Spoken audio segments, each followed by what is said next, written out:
আমি শুরু করব সুখের সন্ধান দিয়ে।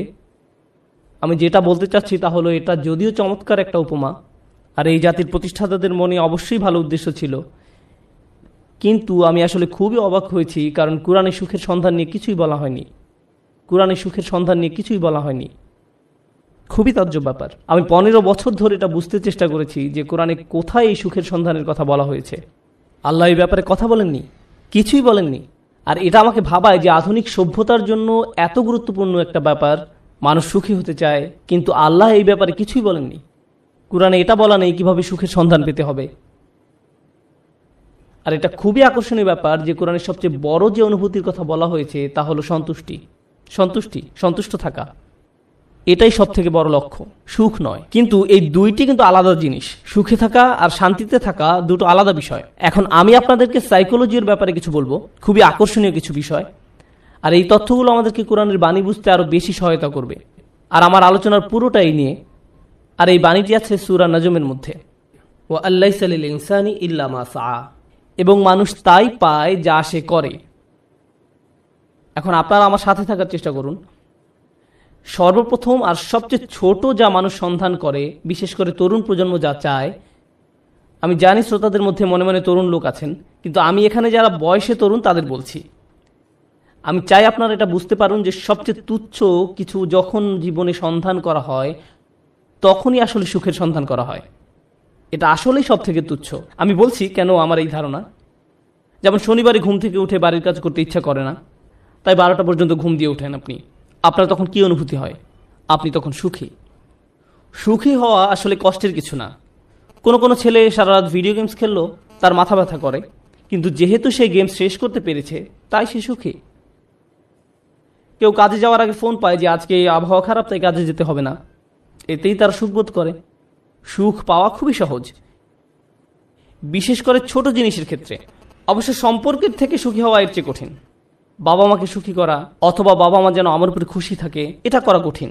আর স্ত্রীকে খুশি করা, এটা নিয়ে কথা না বলাই ভালো। আসুন আমরা এটা নিয়ে কথা না বলি। কিন্তু শুধু নিজের জন্য, যেমন আপনি একটা সিনেমা দেখলেন, আপনি এতেই খুশি। অথবা আপনার বন্ধুর সাথে দেখা হলো, আপনি খুশি। আপনি আপনার পছন্দের রেস্টুরেন্টে খেতে গেলেন, আপনি অনেক খুশি। এটা খুব কঠিন কিছু না। কিন্তু এটা যেমন দ্রুত আসে তেমনি দ্রুত চলে যায় এবং আপনার আবার ভালো না লাগা শুরু হয়। আপনি হতাশ হয়ে যান এবং আবার সুখী হওয়ার চেষ্টা করেন। এটা অনেকটাই মাদকাসক্তির মতো, কারণ এটা আপনার সাথে সর্বদা থাকে না। আর এটাই হলো সবচেয়ে নিম্ন স্তরের সন্ধান। তাই মানুষ যখন বলে আমি শুধু সুখী হতে চাই, আমি আসলে জানি না সে কি বোঝাতে চাচ্ছে। কারণ কোনো মানুষই সবসময় সুখী নয়। আল্লাহ আমাদেরকে অনেক অনেক অনুভূতি দিয়েছেন এই জীবন অভিজ্ঞতা অর্জনের জন্য, এবং এর সবগুলোই সুস্থ জীবনের অংশ। সুখ হলো এদের একটি মাত্র। যদি আপনার আকাঙ্ক্ষা শুধু সুখী হওয়া হয়, তাহলে আমাকে বলতেই হচ্ছে যে আপনি হতাশ হবেন। সুখ কখনোই ঘটবে না, আপনি কখনোই চিরসুখী হতে পারবেন না। এটা আসলে এভাবে কাজ করে না। আমি বলছি না যে আপনাকে হতাশ হতে হবে। আমি যা বলতে চাচ্ছি তা হলো সংগ্রামও জীবনের একটি অংশ। যখন আপনি বার্ষিক পরীক্ষার জন্য প্রস্তুত হচ্ছেন, আপনি কিন্তু সুখী নন, বা 3 ঘন্টার পরীক্ষার মাঝে আপনি সুখী নন। যারা ব্যায়াম করেন তারা তাতে সুখ পান না। হ্যাঁ, ফলাফল দেখে তারা অবশ্যই সুখী হন, কিন্তু ঘাম ঝরানো পরিশ্রম করার সময় নিশ্চয়ই তারা সুখী নন। নিজের চেহারা দেখলেই বুঝতে পারবেন, ঠিক যেন সিলভেস্টার স্ট্যালোনের মতো। যাই হোক, তাহলে সবচেয়ে নিম্ন স্তরের আকাঙ্ক্ষা কি? সুখ। আসুন এবার পরের ধাপ দেখি। পরের ধাপ মানে এটা অর্জন করতে আরো চেষ্টা করতে হয়। আর আমার বর্ণনায় আমি যতই উপরের ধাপে যাব, সেটা অর্জনের জন্য ততই কষ্ট করতে হবে। তো এর পরের ধাপ হলো কুল দেখানোর আকাঙ্ক্ষা। এটা সুখের আকাঙ্ক্ষা নয়, আকাঙ্ক্ষা হলো কুল হওয়ার। কুল হওয়া মানে হলো কেউ আমাকে নিয়ে ঠাট্টা করবে না, আমি বাকি সবার মতোই হব। কেউ আমাকে নির্দেশ করে বলবে না যে তুমি এমন কাপড় কেন পরছো, এমন কথা কেন বলছো, তোমাকে এমন দেখাচ্ছে কেন, তুমি এভাবে চলো কেন, ওদের সাথে কেন মেশো, এটা কেন কিনছো, ওটা কেন করছো, গাড়ি কেন চালাও। আপনাকে আলাদা করে ভাববে, আপনি এটা চান না। আপনি যে কোনোভাবে সবার সাথে মিশে যেতে চান এবং কারো সমালোচনার বস্তু হতে চান না। আপনি অদৃশ্য হয়ে যেতে চান বাকি সবার মাঝে, যেন আপনাকে বাকি সবার মতো কুল ভাবা হয়। আর এই জন্য পরিশ্রম করতে হয়। উদাহরণ হিসাবে বলা যায়, আপনারা যারা হাই স্কুলে পড়ছেন, আপনি স্কুলে কি পোশাক পরে যাচ্ছেন সেটা আসলেই একটা বড় ব্যাপার। আপনি যখন আলমারি থেকে একটা কাপড় বের করেন বা জুতা হাতে নেন পরার জন্য, তখন আপনার মনে এই প্রশ্ন আসে যে কে আপনার পোশাক নিয়ে মজা করতে পারে। সত্যি সত্যি আপনার মনে এই ভাবনাটি আসে। অথবা আপনি যখন কাপড় কিনতে দোকানে যান, আপনার বাবা হয়তো আপনাকে টাকা দিয়েছেন কিছু কেনার জন্য, আপনি যাই কিনেন না কেন, অনেক কিছু কেনার পেছনে একমাত্র কারণ হলো যখন আপনি এইসব পড়বেন তখন লোকে কি বলবে। এটাই হলো কুল হওয়ার আকাঙ্ক্ষা। বাদ বাকি 10 জনের মাঝে মিশে যেতে হলে আপনাকে পরিশ্রম করতে হবে। এমন কিছু করা খুব সহজ যাতে মানুষ আপনাকে আজব ভাববে, কিন্তু বাকি সবার মতো চলতে গেলে কিছু কাজ করতেই হবে। অনেক তরুণকে এই জন্য নিজের পছন্দ বাদ দিতে হয়, তাদের এমন অভিনয় করতে হয় যা আসলে তারা নয়। আমি কিছু তরুণকে চিনি, ধরুন 14-15 বছর বয়স। একজনের কথা মনে আছে, সে বেসবল টুপি পরতো কারণ এটা তখন ফ্যাশন ছিল, তার প্যান্ট ঝুলে থাকতো। সে আমার কাছে এসে কান্না শুরু করলো। আমি তার কাছে বসলাম, আর সে আমাকে বলল, আমি এমন কাপড় পরতে পছন্দ করি না, আমি এটা ঘৃণা করি, কিন্তু আমি যদি এমন না করি তাহলে বাকিরা আমাকে নিয়ে মজা করে, আমি তাই বাধ্য হয়ে এমন করি। আমি গালি দিতে পছন্দ করি না, কিন্তু প্রায় গালি দেই যখন স্কুলে থাকি, কারণ আমাকে বাকিদের মতো হতে হবে। তাহলে সবচেয়ে তুচ্ছ আকাঙ্ক্ষা হলো সুখের আকাঙ্ক্ষা। এর পরের ধাপ হলো কুল হওয়ার আকাঙ্ক্ষা। এর পরের পর্যায়ে কি? জনপ্রিয় হওয়ার আকাঙ্ক্ষা। আমি সবার মাঝে মিশে যেতে চাই না, আমি সবচেয়ে জনপ্রিয় হতে চাই। আমি এমন হতে চাই যেন সবাই আমার বন্ধু হতে চায়, এমন হতে চাই যেন সবাই লাঞ্চের সময় আমার কথা শোনে। আমি এমন হতে চাই যেন কেউ আমাকে নিয়ে মজা করার আগেই যেন আমি তাদেরকে নিয়ে মজা করতে পারি। আর প্রায় সময় আপনারা দেখবেন যে স্কুলে যেসব বাচ্চারা জনপ্রিয়, তাদের জনপ্রিয়তার কারণ হলো তারা অন্যদেরকে নিয়ে মজা করে, আর সবাই তাদের ভয় পেয়ে তাদের কথা মতো চলে, যেন তারা কেউ পরবর্তী শিকারে পরিণত না হয়। যদিও আমি এখানে অল্প বয়স্কদের কথা বলছি, কিন্তু এমনটা প্রাপ্তবয়স্কদের ক্ষেত্রেও হয়, অবশ্যই হয়। আমাদের আঙ্কেল আন্টিদের ক্ষেত্রেও হয়ে থাকে, কোনো সন্দেহ নেই। জনপ্রিয়তার মানে হলো আমি চাই সবাই আমাকে নিয়ে কথা বলুক, আমি সবার মনোযোগের কেন্দ্রে থাকতে চাই, আমি চাই সবাই আমাকে নিয়ে মন্তব্য করুক। আমি কোনো ছবি পোস্ট করব, টুইট করব, ভিডিও বানাবো, যা কিছুই করি মানুষ যেন আমাকে নিয়ে কথা বলে। যখন আমাকে নিয়ে কথা বলা কমে যাবে তখন আমাকে নতুন কিছু আবার করতে হবে যেন মানুষ আমাকে নিয়ে মেতে থাকে। জনপ্রিয়তার আকাঙ্ক্ষা খুবই আজব একটি জিনিস, কারণ এর কারণে মানুষ নিজেই নিজের অপমান করে। যেমন মিউজিক ইন্ডাস্ট্রিতে যখন এমন হয় কোনো শিল্পীর গান খুব হিট করলো, সবাই সেই গান ডাউনলোড করলো, তারপর যখন তার জনপ্রিয়তা কমে গেল তখন তাকে নিজেকে অপমানিত করতে হবে, নোংরা ভিডিও বানাতে হবে বা কোনো কাহিনী তৈরি করা যেন পত্রিকাগুলো তাকে নিয়ে মেতে থাকে। অন্তত সেখানে জনপ্রিয়তা থাকবে, কারণ তারা নিজের গুণের কারণে আর জনপ্রিয়তা পাচ্ছে না, তাদের পরের গানগুলো বা ভিডিওগুলো আগের মতো বিক্রি হচ্ছে না। এটাই হলো জনপ্রিয়তার আকাঙ্ক্ষা। জনপ্রিয় হওয়ার জন্য পরিশ্রম করতে হয়, টাকা পয়সা খরচ করতে হয়, সময় দিতে হয়, নিজের ভাবমূর্তির জন্য কাজ করতে হয়, আর ভাবমূর্তি রক্ষা করাই তখন সবচেয়ে গুরুত্বপূর্ণ হয়ে যায়। সমাজে অবস্থান ধরে রাখাই তখন মুখ্য হয়ে দাঁড়ায়। এটা হলো পরের পর্যায়, কিন্তু এর উপরে আরও ধাপ আছে। এরপর এর উপরে রয়েছে আর এক ধরনের প্রচেষ্টা, সেটা হলো সম্মানের পেছনে ছুটে চলা। কলেজের ছাত্রদের কাছে এটা বেশি গুরুত্বপূর্ণ প্রাথমিক বা হাই স্কুলের ছাত্রদের চেয়ে। এইমাত্র আমি কি বললাম? সবার নিচে সুখ, তারপরে কি? কুল, সামাজিকতা, তারপর জনপ্রিয়তা। সম্মান মানে হলো আপনি আপনার নিজের সাথে এমন কিছু যুক্ত করতে চান যেটা অনেক মূল্যবান।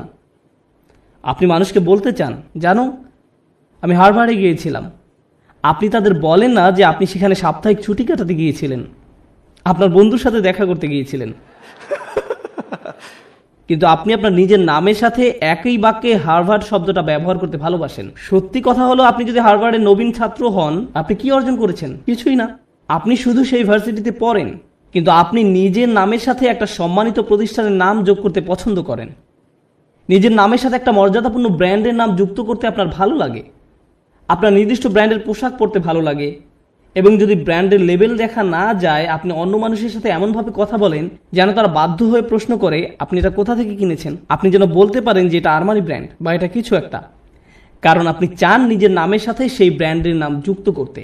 নতুন কোনো ব্র্যান্ডের গাড়ি বাজারে আসলে কোন গাড়ি আপনি চালাচ্ছেন, কোন ধরনের পোশাক আপনি পরছেন, কোন ধরনের মানুষের সাথে আপনি মিশছেন, সেলফি এজন্য তোলে না যেন আপনি তাদের মনে রাখতে পারেন, আপনি এজন্য সেলফি তোলেন যেন ছবিটা পোস্ট করতে পারেন, যেন অন্য মানুষ আপনাকে বেশি গুরুত্বপূর্ণ ভাবে, কারণ আপনি সেই বিশেষ ব্যক্তির পাশে দাঁড়িয়ে আছেন। এটা সম্মানের একটা ব্যাপার হয়ে দাঁড়ায়।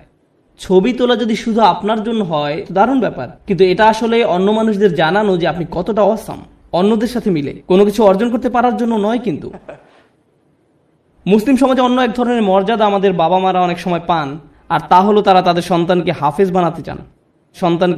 বানাতে চান। ও এবং ডাক্তার।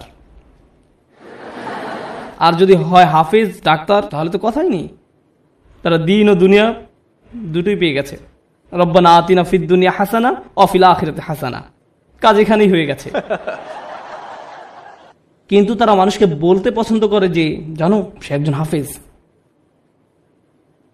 কিন্তু দুর্ভাগ্যবশত এর জন্য আপনি আপনার সন্তানকে কোরআনে হাফেজ বানাননি, কিন্তু এমনটাই ঘটে থাকে। আমরা এখন কোন পর্যায়ে আছি? সম্মান। এটা অনেক বড় ব্যাপার হবে যখন আপনি আপনার প্রথম চাকরিটা পাবেন, হয়তো মাইক্রোসফট বা অন্য কোথাও, কে জানে। ধরেন আপনি বড় কোথাও চাকরি পেলেন, হয়তো গুগলে, তারা আপনাকে আপনার ব্যাজ দিবে, যেটা আপনি মসজিদেও পরে আসেন। যেন কেউ প্রশ্ন করে যে তুমি কি অনেক বেশি গুগল ব্যবহার করো যে তারা তোমাকে একটা বিশেষ ব্যাজ দিয়েছে, আর আপনি তখন বলার সুযোগ পান না না আমার সেখানে চাকরি হয়েছে। আপনি মানুষকে জানাতে চান যে আপনি কি অর্জন করেছেন। তাফাখুরুম বাইনাকুম, কুরআনে এটাকে এভাবেই বলা হয়েছে, অন্যদের দেখানোর ইচ্ছা যে আপনার কি মর্যাদা আছে। যাই হোক, আমি আবার একদম নিচ থেকে শুরু করতে চাই। প্রথমে কি ছিল?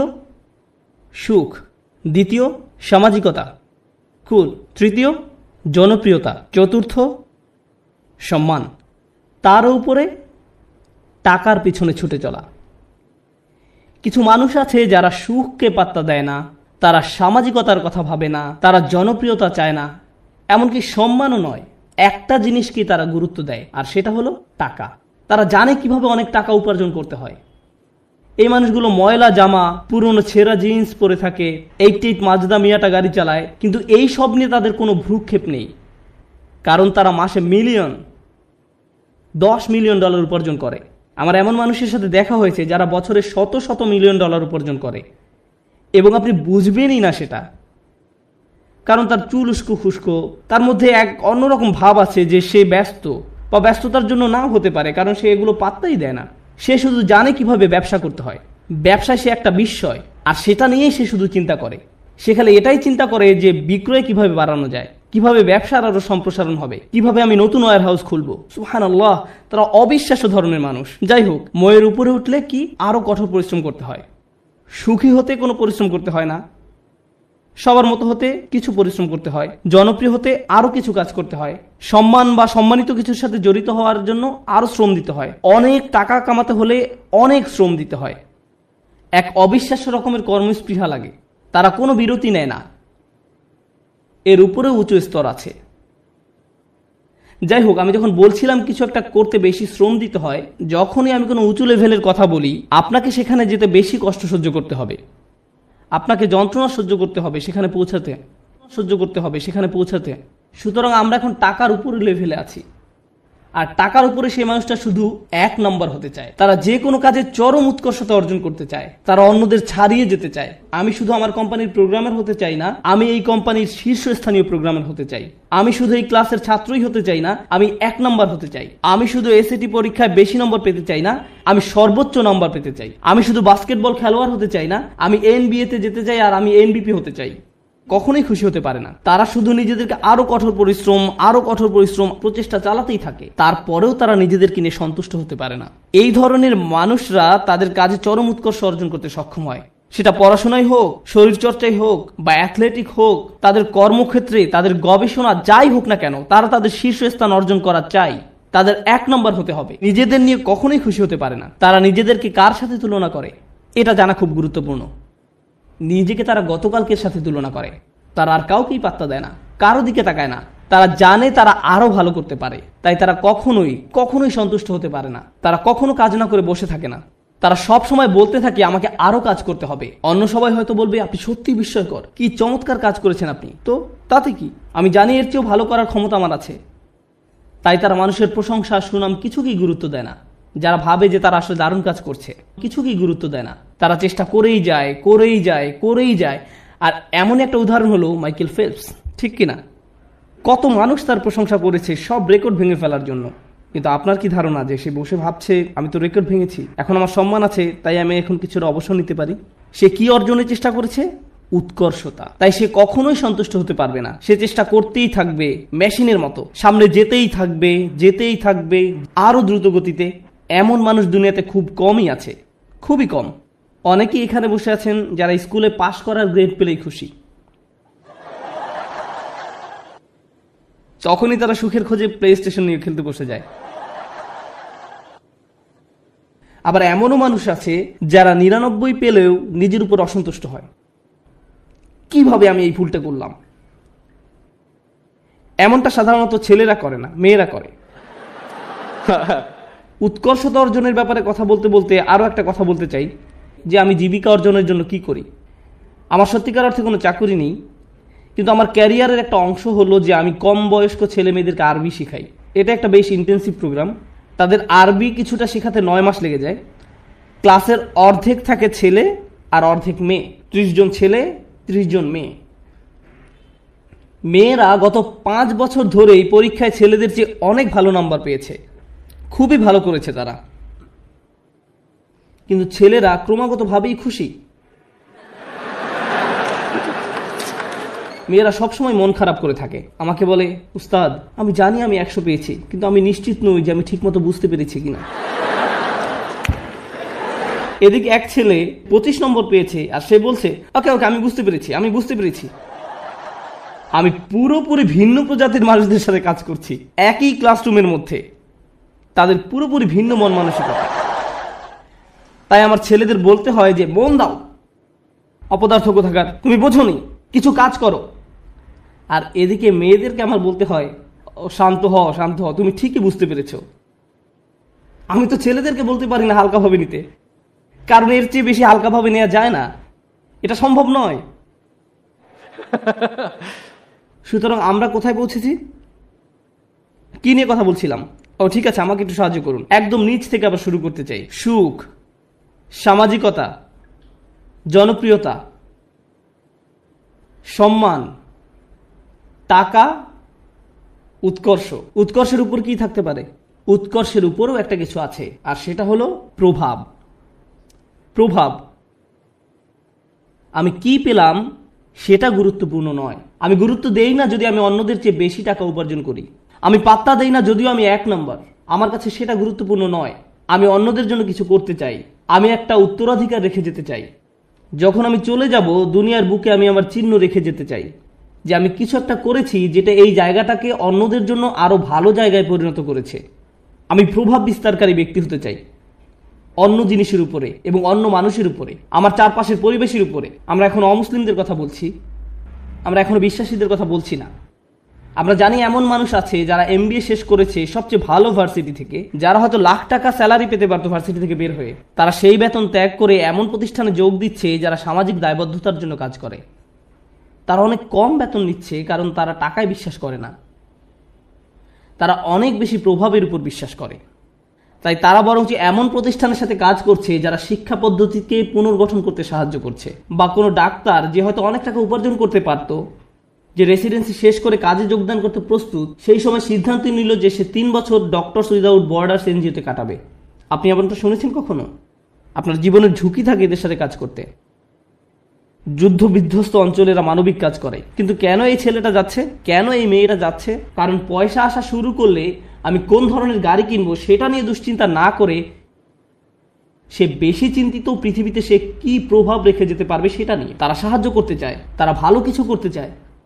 আর এই ধরনের নিঃস্বার্থপরতা খুব কম মানুষেরই থাকে। এই মইয়ের যত উপরে আমরা যাই ততই কম মানুষ আপনি পাবেন। আর তারা বিস্ময়কর মানুষ। তারাই হচ্ছেন সেই মানুষ যারা দুনিয়ায় পরিবর্তন এনেছে। চিন্তা করুন, নেলসন ম্যান্ডেলা বা তার মতো কেউ, এমন মানুষ যাদের জেলে যেতে হয়েছে কারণ তারা কোনো কিছুতে বিশ্বাস করতেন, কারণ তারা প্রভাবে বিশ্বাস করতেন, তারা নিজের চেয়েও বেশি কিছু করতে চান, তারা বৃহৎ স্বার্থে নিজেদের বলি দিয়েছেন, তারা নিজেদের কথা চিন্তাই করেননি, তারা কোনো এক উদ্দেশ্যের দাস। আর তাই এই মানুষগুলো হলো সেই মানুষ যারা প্রভাবের জন্য কাজ করে। তারা উৎকর্ষ সাধনকারীদের চেয়েও অনেক উপরে। উৎকর্ষ এই মানুষগুলোর জন্য স্বয়ংক্রিয়ভাবেই চলে আসে। উৎকর্ষ সাধন করা তাদের লক্ষ্য নয়, এটা উপজাত হিসেবেই আসে। কেন জানেন? কারণ যদি আপনি সেরকম প্রভাব রাখতে চান, আপনাকে অনবরত চেষ্টা করেই যেতে হবে। আপনি হয়তো ভাবতে পারেন যে প্রভাব সৃষ্টি এটাই হয়তো সর্বোচ্চ শিখর, কিন্তু না, এর থেকেও বড় কিছু আছে। এর উপরে আছে চূড়ান্ত সত্য। কেউ কেউ ন্যায়ের খোঁজ করে, কেউ কেউ সত্যের খোঁজ করে, কেউ কেউ আদর্শের খোঁজ করে। যারা ন্যায় বিশ্বাস করে, আর ন্যায় এমন একটা জিনিস সেটা আপনি পরিপূর্ণভাবে দুনিয়াতে দেখবেন না, দেখবেন, কিন্তু তারা এর পরোয়া করে না, তারা এটার জন্যই কাজ করেন। ও আরেকটি ব্যাপার, যখন আপনি এমন কিছু করতে চান যেটার দুনিয়াতে কোনো নজির নেই, তখন সেটা করাটাই সবচেয়ে কঠিন কাজ। তখন যদি আপনি সামান্য একটু পরিবর্তন দেখেন, তাতেও আপনি উদ্দীপ্ত হয়ে যান, আপনি অনুপ্রাণিত হন এবং এটি আপনাকে আরো সামনের দিকে এগিয়ে নিয়ে যায়। কিন্তু আপনি যখন এমন একটা আদর্শের জন্য কাজ করবেন, ন্যায়ের জন্য, আপনি হয়তো ন্যায় কখনোই দেখবেন না। এই লোকেরা কেমন করে নিজেদেরকে অনুপ্রেরণা দিবে যখন তারা এমন কিছুর জন্য কাজ করে যেটা দেখা যাচ্ছে না? এরাই হচ্ছে সবচেয়ে অসাধারণ, সবচেয়ে সহনশীল ব্যক্তি। একবার তারা একটা আদর্শের পিছনে পড়লো, সবাই তাকে পাগল ভাবলো, কিন্তু তার কিছু এসে যায় না, তারা এগিয়েই চলেন। তাই এখন আমি শুরু করতে চাচ্ছি একদম সর্বোচ্চটা দিয়ে, যেটা হলো সত্যের খোঁজ। প্রসঙ্গত বলে রাখি যে আমাদের সকল নবী আলাইহিস সালামের পথে ছিল সত্যের অন্বেষণ। তারা মানুষের সাথে সত্যটা শেয়ার করতে আগ্রহী ছিলেন। এবং অনেক সময়ই রাসূলুল্লাহ সাল্লাল্লাহু আলাইহি ওয়াসাল্লাম হাদিস থেকে আমরা জানি কিয়ামতের দিন অনেক নবী আল্লাহর সামনে দাঁড়াবেন যাদের পেছনে কোনো অনুসারীই থাকবে না, একজন অনুসারীও নয়, এক বা দুই না, একেবারে শূন্য। তাদের লক্ষ্যটা কি ছিল? সত্য। তাদের প্রভাব কতটুকু ছিল? শূন্য। কিন্তু আল্লাহর দৃষ্টিতে তারা পুরোপুরি সফল। হ্যাঁ নাকি না? হ্যাঁ। এখন আমাদেরকে একটা জিনিস বুঝতে হবে, আমরা আবার এই শ্রেণী বিভাগেই যাচ্ছি, কিন্তু আমি শুধু শেষের 4টার উপরে ফোকাস করছি, অথবা হয়তো শেষ 5টার উপরে। প্রথমে কথা বলি উৎকর্ষ। আপনি যখন উৎকর্ষের খোঁজ করেন, তখন আপনি কাকে নিয়ে কখনো সন্তুষ্ট থাকেন না? নিজেকে নিয়ে। প্রশ্ন হলো, কেন আপনি নিজেকে নিয়ে সন্তুষ্ট নন? কারণ আপনি নিজেকে শুধু উন্নতিই করতে চান না, এটা কারণ নয়। যদি আপনি ইসলামের দৃষ্টিকোণ থেকে আলোচনা করেন, আপনি নিজেকে নিয়ে সন্তুষ্ট নন এই কারণে যে আপনার প্রত্যেকেরই প্রভাব সৃষ্টির চেষ্টা করার কথা ছিল। আপনার নিজেকে নয়, বরং অন্যকে নিয়ে চিন্তা করার কথা ছিল। আর এই কারণে আপনি নিজেকে নিয়ে সন্তুষ্ট হতেন না। আপনি যা ভাবছেন, আল্লাহ আসলে আপনার উপর তার থেকেও বেশি দায়িত্ব দিয়েছেন। আমি চাই যে আপনারা দুটো জিনিস নিয়ে চিন্তা করুন। এটা কোরআনের একটি অন্যতম শক্তিশালী বক্তব্য। যেহেতু এটা পরিষ্কারভাবে অনুবাদ করা হয়নি, তাই অনেক সমস্যা সৃষ্টি করে। লা ইউকাল্লিফুল্লাহু নাফসান ইল্লা উসআহা। আল্লাহ কোনো ব্যক্তির উপরই বোঝা দেন না। এখন যেই অংশটা আসছে সেটা হচ্ছে দুর্বল অনুবাদ, তাদের সাধ্যের অতিরিক্ত। আল্লাহ আপনার উপর সেই বোঝা চাপাবেন না যা আপনি বহন করতে পারবেন না। এই অনুবাদের জন্য আরবিটা হওয়া দরকার ছিল লা ইউকাল্লিফুল্লাহু নাফসান ইল্লা বিউসইহা। তাদের সাধ্য পর্যন্ত বোঝাতে সেখানে একটা বা থাকার কথা ছিল, কিন্তু শব্দটা হচ্ছে ইল্লা উসআহা, অর্থাৎ কাল্লাফাল্লাহু উসআনা। অর্থটি এখন পুরোই পরিবর্তিত হয়ে গেছে। প্রচলিত অনুবাদটা একদম ন্যূনতম অর্থ প্রকাশ করে, কিন্তু আপনি জানেন এই আয়াতের সত্যিকার অর্থ কি? আপনার মাঝে যে সম্ভাবনা আছে তার অতিরিক্ত কোনো কিছুর বোঝা আল্লাহ আপনাকে দেননি। ভেবে দেখুন আমি কি বলছি।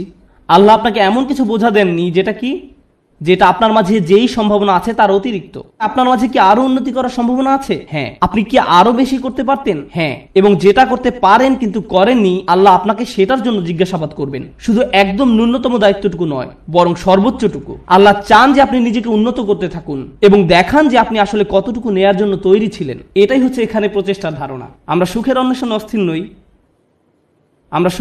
অস্থির নই, বরং ওটা এর সাথে বোনাস হিসাবে আল্লাহ দেবেন। আমরা অন্যের কাছে কুল বা পরিপাটি হিসাবে পরিচিত হতে চাই না। কেউ একজন একটা বোকার মতো কাজ করেছে এবং আপনি ওই নির্বোধের মতোই কাজ করতে চাচ্ছেন। আমরা কারো কাছে জনপ্রিয় হতেও আগ্রহী নই। কেন জানেন?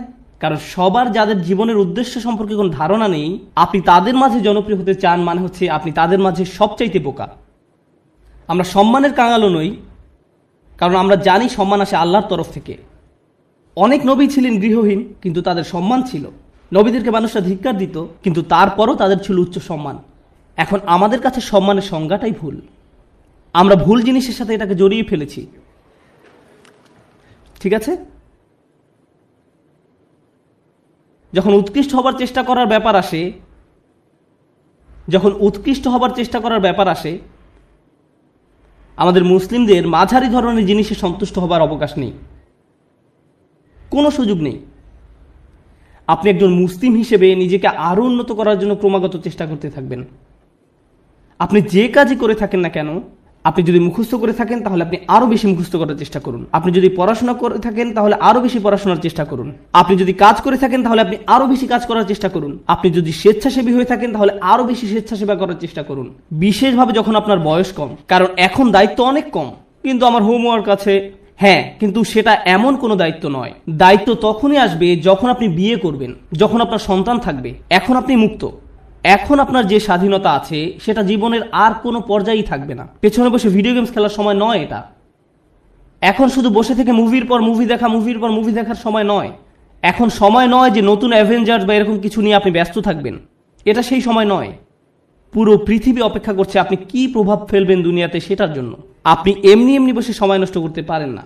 অন্যরা করতে পারে, ভালো, তাদের কোনো বৃহত্তর লক্ষ্য নেই, কিন্তু আপনাকে হতে হবে শ্রেষ্ঠ, কারণ আপনি এখন থেকেই প্রভাব সৃষ্টি করা নিয়ে চিন্তা করেন। দর্শকদের মাঝে বসে থাকা প্রত্যেক তরুণ ছেলে এবং মেয়ের চিন্তা করা উচিত, আল্লাহ আমাকে কি দিয়েছেন, আমাকে আল্লাহ কোন গুণটি দিয়েছেন, এবং এই গুণটি দিয়ে আমি দুনিয়াতে কি পরিবর্তন আনতে পারি, এই গুণ দিয়ে আমি কি করব। আর আপনি যখন এটা নিয়ে চিন্তা করবেন, তখন আপনি সত্যিকারভাবে বুঝতে পারবেন আপনি কিসের জন্য কাজ করছেন। আপনি কাজ করছেন আল্লাহর সাথে দেখা হবার স্বপ্ন নিয়ে, এবং সেটাই হচ্ছে আমাদের আসল সত্য। আপনি আল্লাহকে এটা দেখাতে চান যে আপনি আপনার সামর্থ্যের মধ্যে যা আছে তার সবটুকু করেছেন। সবচেয়ে ভালো ঘুমের অভ্যাস আপনার থাকা উচিত, সবচেয়ে ভালো খাবার, সবচেয়ে ভালো ব্যায়াম করার অভ্যাস আপনার থাকা উচিত, আপনার হওয়া উচিত সবচেয়ে ভালো ইবাদতকারী, আপনার হওয়া উচিত সবচেয়ে পড়াশোনায় উন্নত। আপনার জীবনে আপনি যা যা করে থাকেন প্রত্যেকটি কাজে আপনার উৎকর্ষ অর্জনের চেষ্টায় রত হতে হবে। আপনার বাজে জাঙ্ক খাবার খাওয়ার অভ্যাস ত্যাগ করা উচিত। আপনি এমন কেউ হবেন না যারা অযথা ঘুরে ফিরে আড্ডা দিয়ে সময় নষ্ট করে। আপনি অবশ্যই অবসর কাটাবেন, কিন্তু এমনকি যখন আপনি খেলবেন তখনও সবচেয়ে ভালো খেলুন। স্কুলের বা কলেজের অন্য ছেলেরা যখন তাকে দেখবে তারা বলবে আমি এর মতো হতে চাই, তার সবকিছু অসাধারণ, তার সবকিছুতেই সে চ্যাম্পিয়ন। আপনাদের তেমন লোক হওয়া উচিত। উম্মার এরকম লোক দরকার, শ্রেষ্ঠ লোক, এবং এ ধরনের লোকেরাই প্রভাব সৃষ্টি করতে পারে। আরেকটি ব্যাপার কি জানেন, আমাদের বাবা মায়েরা, খুবই দুঃখজনক, কারণ তাদেরকে কখনো এটা শেখানো হয়নি, তারা কখনো এই যে সিঁড়িটা এর সাথে পরিচিত হননি। তাদের কাছে সর্বোচ্চ শিখর মানে হচ্ছে সম্মান, আর এর উপরে গেলে টাকা পয়সা। তাই আপনাদেরকে নিয়ে তাদের একমাত্র চিন্তা হচ্ছে সম্মান আর অর্থ। একটা চাকরি খোঁজো যেন তুমি সম্মান পেতে পারো, আর আমরা বলতে পারি আমাদের ছেলে একটা চাকরি করে, সে ডাক্তার, সে এটা, সে ওটা, আর হয়তো আমাদের এক সময় অনেক টাকাও হবে আর আমরা সেটা মানুষকে দেখাতে পারবো। শেষ, এটাই তাদের একমাত্র চিন্তা। আর তারা সবসময় জিজ্ঞাসা করে তুমি কোথায় কাজ করবে, কেমন করে তুমি আরো টাকা রোজগার করবে, কখন আমরা বাড়ি কিনবো। সবকিছুই শেষ হয় সম্মান এবং অর্থতে গিয়ে। কিন্তু জীবনে এর উপরেও কিছু আছে। অর্থের উপরে কি? টাকা পয়সা, উৎকর্ষ। কে আপনাকে উৎকর্ষ বা শ্রেষ্ঠত্ব অর্জনের দিকে ধাবিত করবে? আমরা শুধু অর্থ এবং সম্মান নিয়ে চিন্তা করতে করতে জীবন শেষ করে ফেলি। মুসলিমদের মাঝে কত ছেলে মেয়ে ডাক্তার হয়েছে, আমি সবসময় তাদের উদাহরণটাই দিই, কারণ এদেরকেই সবচেয়ে বেশি হতাশ দেখি আমি। তারা ডাক্তার হয়েছে শুধুমাত্র এই কারণে যে তাদের মা বলেছে কিংবা বাবা বলেছে। আমি কখনোই আমার কোনো সমস্যা হলেও এরকম ডাক্তারের কাছে যেতে আগ্রহী নই।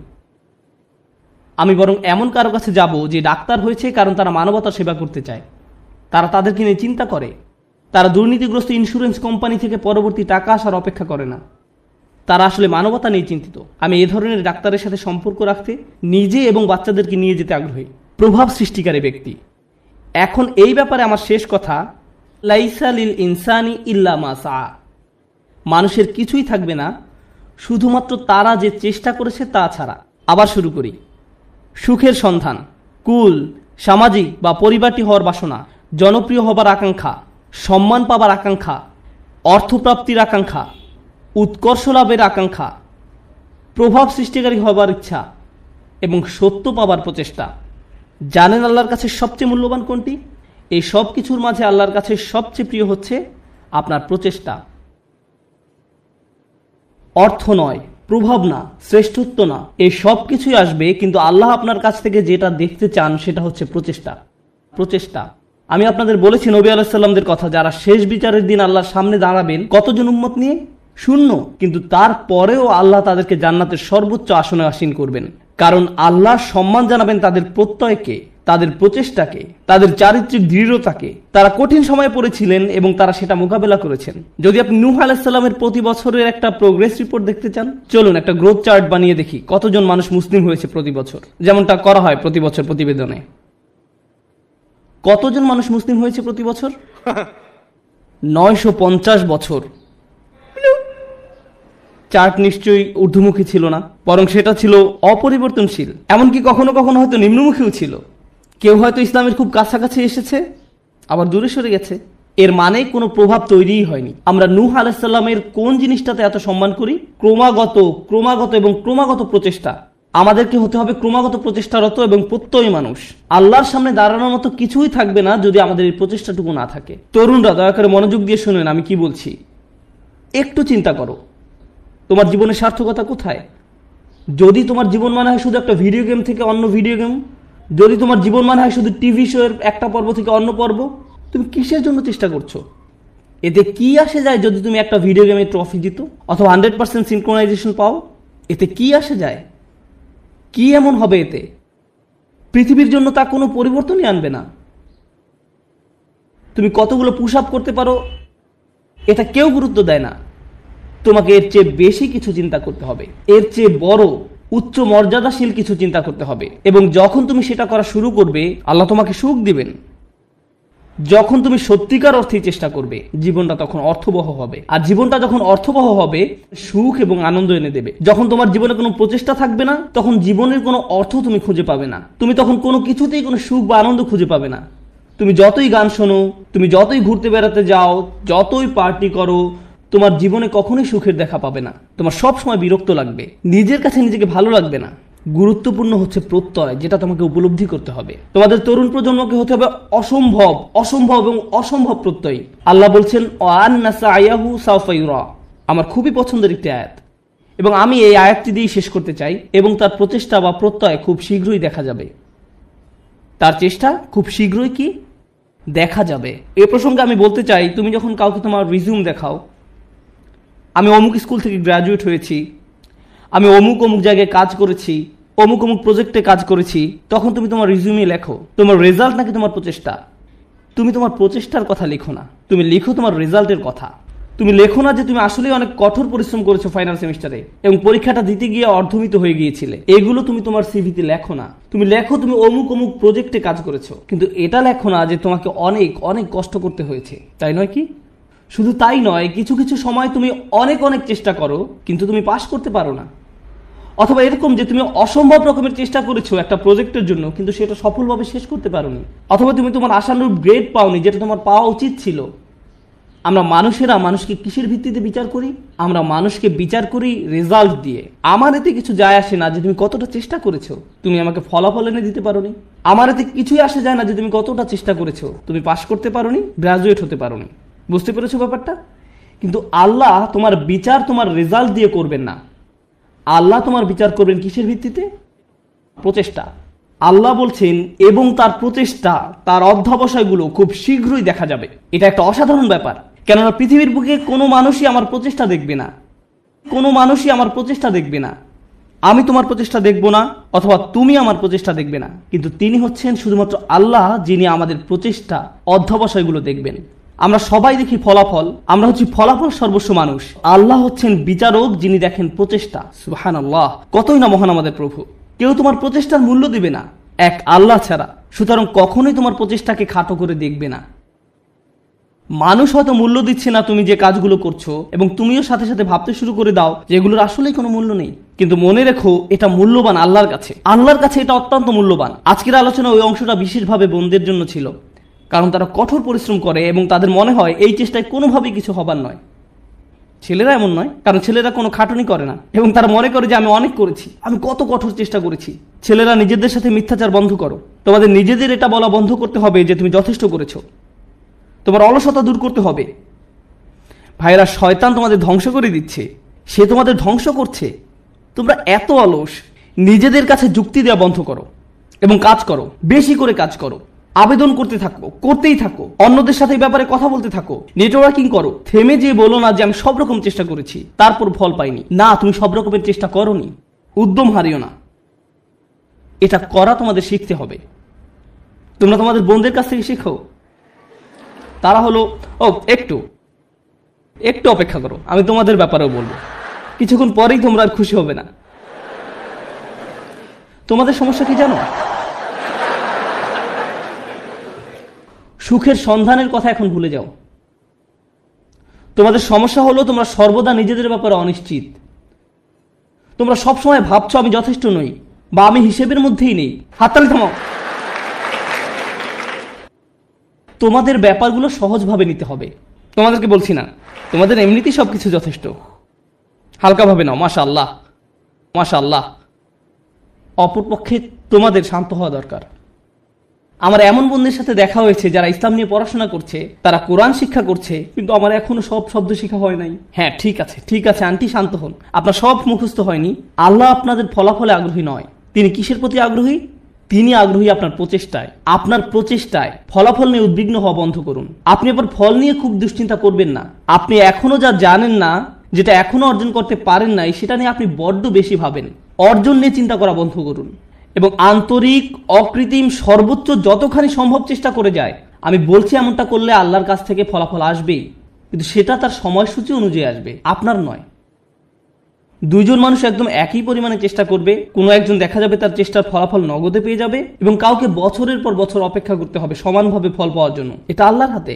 এজন্য আপনি বলতে পারেন না সে তো অনেক সুফল পেয়ে গেল আর আমি কিছুই পেলাম না, আমরা তো একই রকমের চেষ্টা করলাম। এটা ঠিক না, না না না, এটা পুরোপুরি অন্যায্য। কারণ সেই হিসেব আল্লাহর কাছে ন্যস্ত এবং আল্লাহ শুধু এটাই দেখতে চেয়েছেন যে আপনি কতটা চেষ্টা করেন। ধরুন দুজন মানুষ একদম একই পরীক্ষা দিল। আমার ক্লাসে এমনটা ঘটেছিল, তারা একদম একই পরীক্ষা দেয়। একজন অনেক বেশি পরিশ্রম করে, সে দিন রাত সারাক্ষণ পড়াশোনা করে। এই প্রোগ্রামে আসার আগে সে আমার বন্ধু ছিল, আমরা দুজন বন্ধু ছিলাম।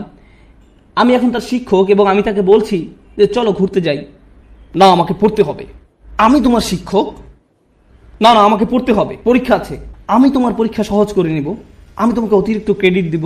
না, আমার পড়া আছে। এই মানুষটা দিন রাত পড়াশোনা করে। আমি জানি যে সে কি পরিমাণ চেষ্টা করলো, তার প্রচেষ্টার কথা আমি জানি। কিন্তু জানেন, সে তার ক্যারিয়ারে খুব উজ্জ্বল, ব্যবসায় এত দক্ষ, পেশাগতভাবে ভীষণ চটপটে ছিল। কিন্তু ব্যাপারটা এমন যেন আল্লাহ তাকে আরবি শেখার জন্য তৈরি করেননি। সে যত বেশি শিখুক না কেন, সে বেশি নম্বর তুলতে পারতো না।